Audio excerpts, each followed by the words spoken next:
인천시가 물주권 확보를 골자로 한 한강 수계법 개정 등을 중앙정부에 건의했는데요.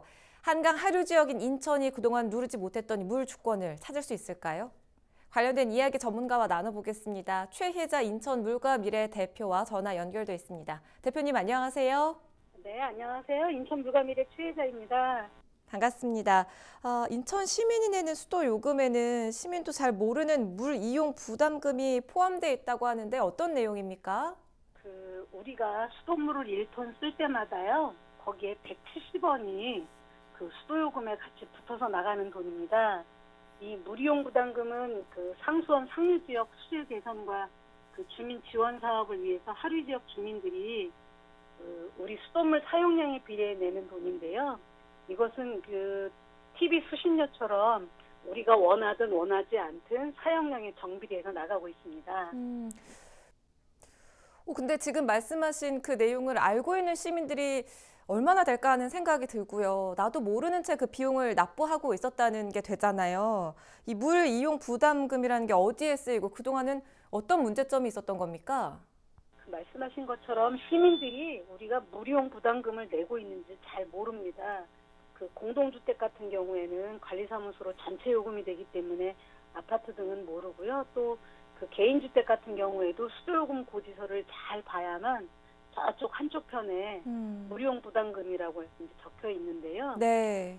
물이용 부담금은 팔당호 수질 개선을 위해서 저희가 상수원 보호구역이라는 이유를 규제받는 상류지역 주민 지원을 위해서 저희들이 물이용 부담금을 통해서 팔당 상수원의 수질 개선을 위해서 내고 있었는데요. 네. 근데 당초 목적대로 팔당 수질 개선이라든가 주민 지원 등 그런 목적대로 이루어지지 못하고 있고요.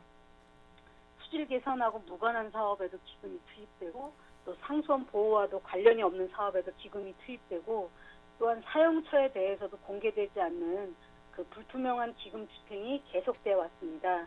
그래서 지금은 헌법적으로 적법성까지도 문제가 확대되고 있는 상황입니다. 네. 자, 인천시가 그동안에 말씀하신 그 불합리한 제도를 개선하기 위해서 나섰습니다. 한강유역 물관리위원회 간담회에 참여를 해서 인천시 물주권 확보를 위한 2가지 안건 상정을 건의했는데 먼저 그중 한 가지가요. 한강 수계법 개정입니다. 기존에 있었던 한강 수계법에는 어떤 문제점이 있었나요? 인천시는 매해 한 560억 정도의 물이용 부담금을 내고서 거기에 한 50억 정도를 돌려받아서 저희들이 사용을 해왔는데요. 그러니까 저희는 물이용 부담금을 제때 내고 그대로 정해진 기금 요율대로 냈는데 정부는 고도 정수 처리장 등 인천시가 필요한 비용을 좀 지원에 인색해 왔습니다. 네. 그리고 수계법이 올해가 만들어진 지 20년째입니다.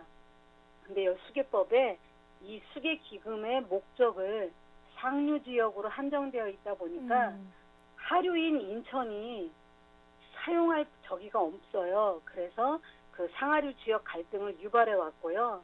그리고 99년 정해진 이후에 법이 통과된 이후에 한 번도 바뀐 적이 없기 때문에 달라진 환경 변화라든가 여건 등을 반영하지 못해서 비효율적으로 기금을 운영을 해왔습니다.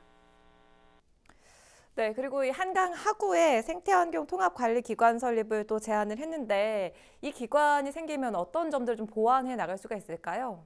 사실 이 통일 시대를 앞두고 한강 하구에 대한 중요성이 점점 더 부각이 되고 있는데요. 하구의 개념이 모호하다 보니까 서울이나 경기, 인천 등 인접한 도시들 간에 이 통합적인 물관리가 되지 않았고요. 그리고 거기가 이제 비무장지대 이제 군사 경계선이 있다 보니까 거기에 어떤 생태적인 문제가 있는지 좋은 것은 무엇인지 이런 것들에 대한 조사가 이루어지지 않았습니다. 네. 그래서 이 한강하구를 갖다 생태환경 통합관리기관을 인천시에서 요구를 했는데요. 어쨌든 간에 한강하구의 유일한 전문 관리기관으로서 통합 물관리 시대에 맞춰서 생태적이고 환경적인 통합관리를 실현을 하고요. 또한 한강하구와 관련한 이해관계 당사자들의 그런 상충되는 욕구들을 중재자 역할을 할 수가 있고요. 또한 한강하구 관련한 거버넌스의 구심점 역할과 남북교류 중심의 거점으로 거듭날 수 있는 장점이 있습니다. 그렇군요.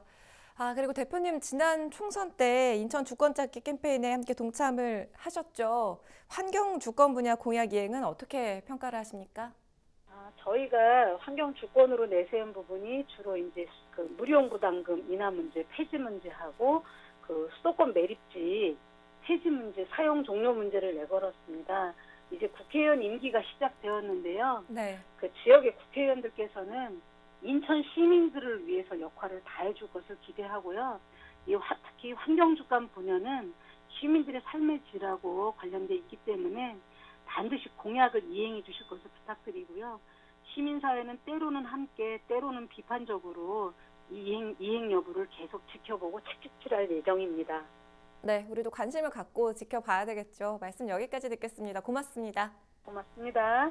최혜자 인천 물과미래 대표와 이야기 나눠봤습니다.